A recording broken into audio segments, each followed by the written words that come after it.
Hello friends, welcome to my channel stories by Garima Kushwaha. दोस्तों, जैसा कि आप जानते हैं, मैं हर रोज़ आपके लिए अलग अलग और रहस्यमयी कहानियाँ लेकर आती हूँ और कुछ इसी तरह की कहानी मैं आज भी आपके लिए लेकर आई हूँ। तो चलिए शुरू करते हैं हमारी आज की वीडियो। मेरे पिता एक अब मैं क्या कहूँ, मेरे लिए ये एक्सप्लेन करना मुश्किल है कि मेरे पिता क्या काम करते थे। वो एक तरह से एक पुजारी थे, कह सकते हैं वो एक पादरी थे और शायद लोगों को साइकोलॉजिकली भी पता नहीं किस तरह ठीक किया करते थे अपनी बातों से। और शायद सच में उनका ज्ञान बहुत अच्छा था, जितनी मुझे उम्मीद थी उससे कहीं ज़्यादा। पर मैं उनके जैसा बिल्कुल नहीं हूँ। मैं बिल्कुल भी उनके जैसा नहीं हूँ और मेरे अपने उसूल हैं, अपने नियम हैं। मैं नए ज़माने में जीता हूँ। मेरी ज़िंदगी पूरी तरह से विज्ञान से जुड़ी हुई है और मेरा काम भी कुछ ऐसा ही है। मेरा काम है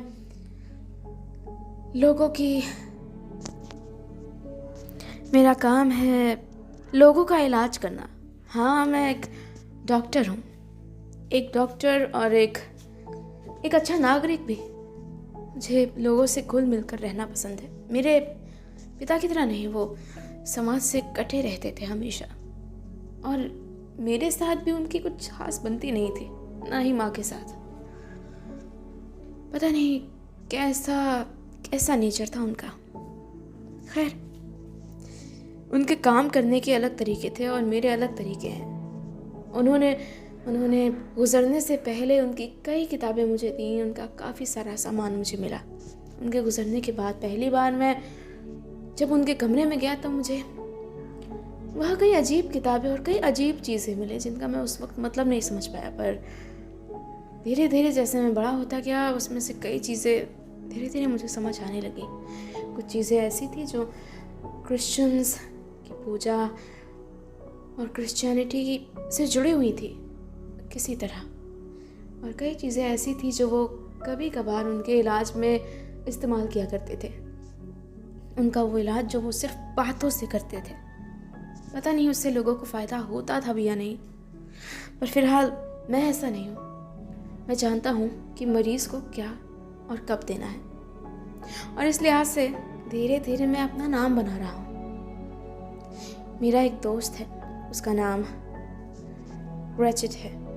रैचेट यहाँ से काफ़ी दूर रहता है। हम सालों से नहीं मिले। हम एक साथ पढ़ते थे जब हम स्कूल में थे।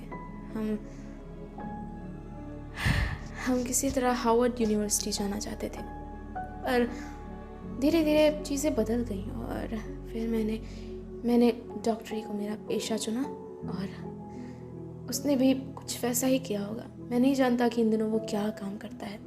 हो सकता है कि वो अपने पिता के ख़ानदानी पेशे से जुड़ गया हो। उसके पिता एक व्यापारी थे और ख़ासे अमीर थे वो। मैं उतना अमीर नहीं था। मुझे मेरी पढ़ाई के लिए स्कॉलरशिप पे आश्रित रहना पड़ता था। अभी जब मैं ये डायरी लिख रहा हूँ, मैं अपने दोस्त के घर ही जा रहा हूँ। ये ट्रेन बहुत खाली है। मुझे उम्मीद नहीं थी कि ये ट्रेन इतनी खाली होगी, पर आसपास की चीज़ें काफ़ी खूबसूरत हैं। पता नहीं क्यों कल से ही मौसम ख़राब है। मुझे ऐसा मौसम कभी पसंद नहीं आया। यहाँ बारिश हो रही है, तेज़ हवाएं चल रही हैं और मौसम खासा सर्द हो गया है। मुझे ठंड लग रही है। हर सांस के साथ मानो मेरे नथुनों से एक कोहरा सा बाहर आता है। मुझे सच में ये मौसम बिल्कुल पसंद नहीं है। गर्मियों का मौसम कितना सुहाना होता है।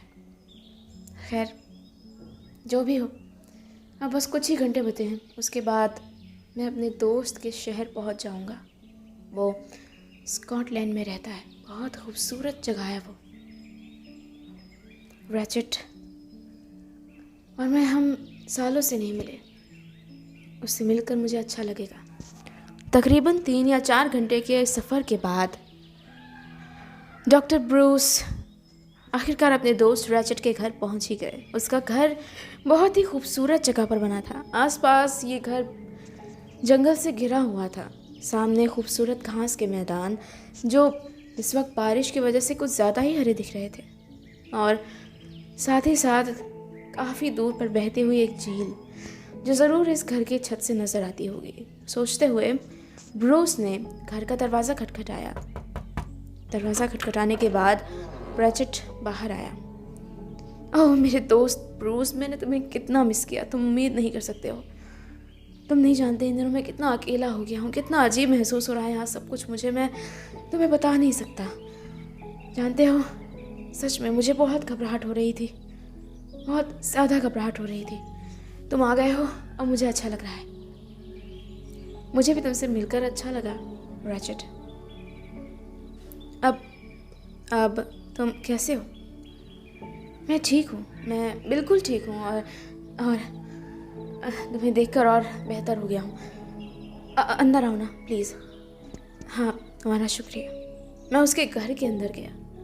जब हम एक साथ पढ़ते थे उसने मुझे कई बार बताया था कि स्कॉटलैंड में उसका एक खूबसूरत घर है, पर सच कहूँ तो उसका ये घर महल कहलाने के काबिल है। ये बहुत बड़ा था। मैं आज तक कभी इतने बड़े घर में नहीं रहा, कभी भी नहीं। और मेरे लिए ये भी एक अच्छा अनुभव साबित होगा, इस तरह के बड़े घर में रहना, इतने खूबसूरत माहौल में। जब मेरे पास इतने पैसे हो जाएंगे, जब मैं अपना घर बना सकूं, तब मैं भी ऐसी ही किसी खूबसूरत जगह पर ऐसा ही एक घर बनाना चाहूँगा। शायद इससे थोड़ा छोटा, पर हाँ कुछ ऐसा ही। खैर, मैं धीरे धीरे उसके घर में आगे बढ़ा। आगे जाने के बाद उसने धीरे धीरे अपने ऊपर बीती हुई सभी चीज़ें मुझे बतानी शुरू की। दरअसल कुछ ही दिन पहले उसके पिता अचानक से बीमार पड़ने लग गए, पता नहीं क्यों, और वो कह रहा है कि उनकी हालत बहुत ख़राब है। उसने कई लोगों से बात की, कई लोगों से मिलने की कोशिश की, कई डॉक्टर्स को बुलाया, पर कोई उसकी वाजिब मदद नहीं कर पाया, कोई भी नहीं। उसने मेरे बारे में सुना था, हालांकि मैं इतना कोई ख़ास या प्रसिद्ध डॉक्टर नहीं हूँ, पर उसने मुझसे कहा कि वो मुझ पर भरोसा करता है और मैं उसका भरोसा तोड़ना नहीं चाहता। उम्मीद करता हूँ कि उसके पिता को कोई ऐसी बीमारी ना हो जिसका मैं इलाज ना कर सकूँ। मैं उसे नाउम्मीद नहीं करना चाहता, बिल्कुल भी नहीं। उसने मुझसे बताया, जानते हो, जब से डैड बीमार पड़े मुझे बहुत अजीब लग रहा है। जानते हो वो कितने ख़ास है मेरे लिए, वो बहुत अच्छे हैं और बहुत बहुत बहुत ख़ास है मेरे लिए। तुम जानते हो ना, तुम समझते हो ना। हाँ मैं समझता हूँ वो तुम्हारे लिए बहुत ख़ास है। हाँ वो हैं, मैं उनके बिना कुछ भी नहीं कर सकता। जानते हो ये कारोबार, ये सब कुछ कितना बड़ा है और मैं इसे संभालने के काबिल नहीं हूँ अब तक। मुझे कुछ नहीं आता कारोबार के बारे में, वो मुझे सिखा ही रहे हैं अभी तक। ये है उनका कमरा। वो यहाँ नहीं है। हाँ पता नहीं क्या हो गया उन्हें, पता नहीं, सोते हुए अचानक उठ जाते हैं, पता नहीं वो कहाँ चले गए होंगे। डैड मैं उन्हें ढूंढता हूँ, तुम यहीं रुको। कहते हुए ब्रैचेट घबराहट में कमरे से बाहर निकल गया। उसकी ये घबराहट देखकर पता नहीं क्यों मुझे भी घबराहट होने लगी। पता नहीं उसको डैड को क्या हुआ होगा। ये कोई साधारण बीमारी है या कोई मानसिक बीमारी है जिसकी वजह से मैं ये बात सोच कर घबरा रहा था। अगर ऐसा कुछ हुआ तो मैं ज़रूर उसे बता दूंगा। अगर मुझे कुछ ऐसा महसूस हुआ, चीज़ें अगर मेरे हाथ के बाहर हुई तो मैं ज़रूर उसे इन्फॉर्म कर दूंगा। बेहतर है मैं उसे नाउम्मीद करूं, उससे बेहतर है कि मैं उसे सच्चाई बताऊं। मैं कुछ देर वहाँ वैसे ही बैठा रहा, तकरीबन 1 या 2 घंटे के लिए।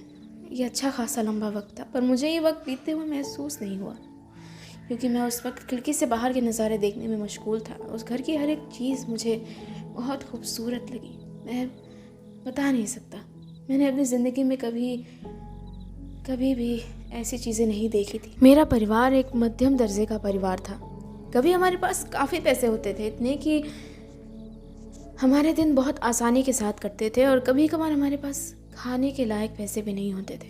मेरे पिता का पेशा कोई ऐसा पेशा नहीं था जिससे उन्हें एक नियमित आमद होती रहे।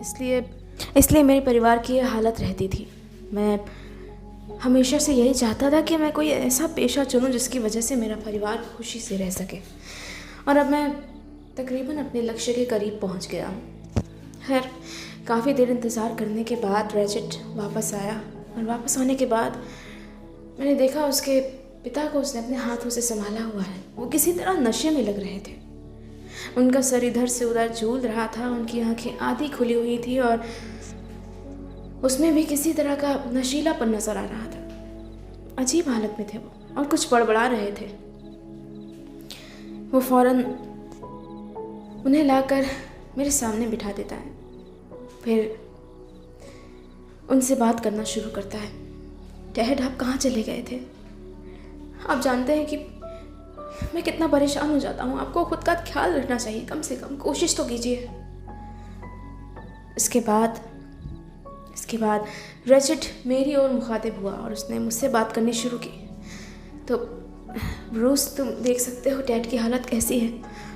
तुम जानते हो, मैं पिछले कई दिनों से इन्हें ऐसा ही देख रहा हूँ। मैं रातों को खुद भी सो नहीं पाता। मैं इस चिंता में होता हूँ कि पता नहीं वो रात में उठकर कहीं चले ना जाएं और खुद को कोई नुकसान ना पहुँचा लें। उनकी हालत दिन ब दिन ख़राब हो रही है। मैं अब तुम्हें सब कुछ बिल्कुल साफ बताता हूँ। देखो, ये उनकी बाहों की ओर देखो। ओह गॉड, ये किस तरह के निशान हैं? मुझे सच में नहीं पता उन्हें क्या हुआ। कुछ दिन पहले उन्होंने मुझसे कहा कि रात के वक्त उन्हें किसी चीज़ ने काटा, या किसी जानवर या किसी कीड़े ने, या कोई भी ऐसी चीज़, और उनके शरीर पर एक नीला सा निशान नज़र आया।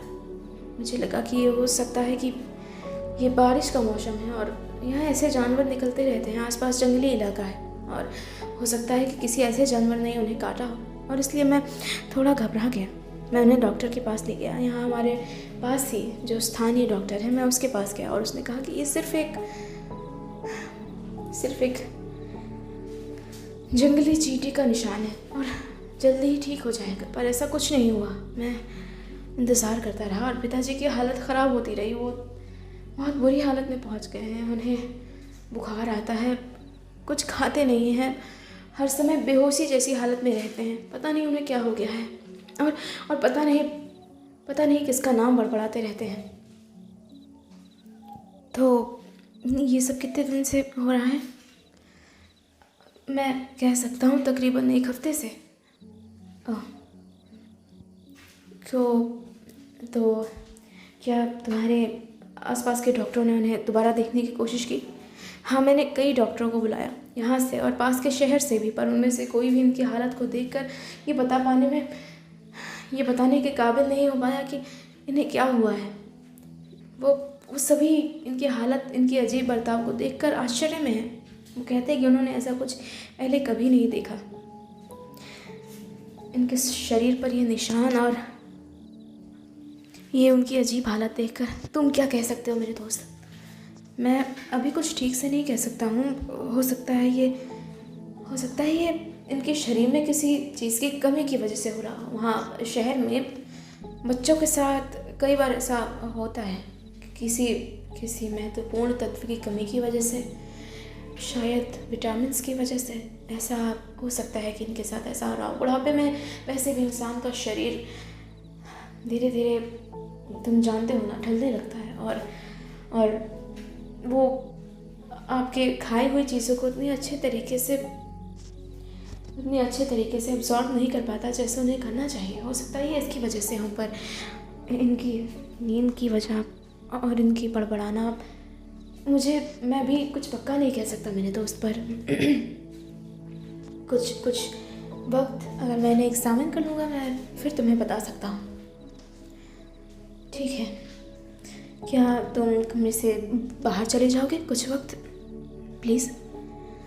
हाँ, क्यों नहीं। क्या तुम मुझे वो जगह दिखा सकते हो जहाँ इन्हें उस चींटी ने काटा था? हाँ, वो बिल्कुल यही है, इनके कंधे पर। ये डैड, क्या प्लीज़ थोड़ा, हाँ, ये यहाँ इनके कंधे पर ये निशान देख रहे हो? ये घाव बन गया है और बढ़ता जा रहा है। ओह माय गॉड, ये तो बहुत बुरा हो गया है। मैंने कई दवाइयाँ दी उन्हें पर ये ठीक नहीं हो रहा है। वेल, सबसे पहले मुझे इसका ट्रीटमेंट करना चाहिए और उसके बाद मैं इनसे बात करता हूँ। इन्होंने खाना खाया? मैंने सुबह कोशिश की थी और बड़ी मुश्किल से उन्होंने थोड़ा बहुत खाना खाया। खैर, सबसे पहले इनके घाव को साफ करता हूँ। तुम प्लीज़ कुछ वक्त अपने कमरे में घुमाओ।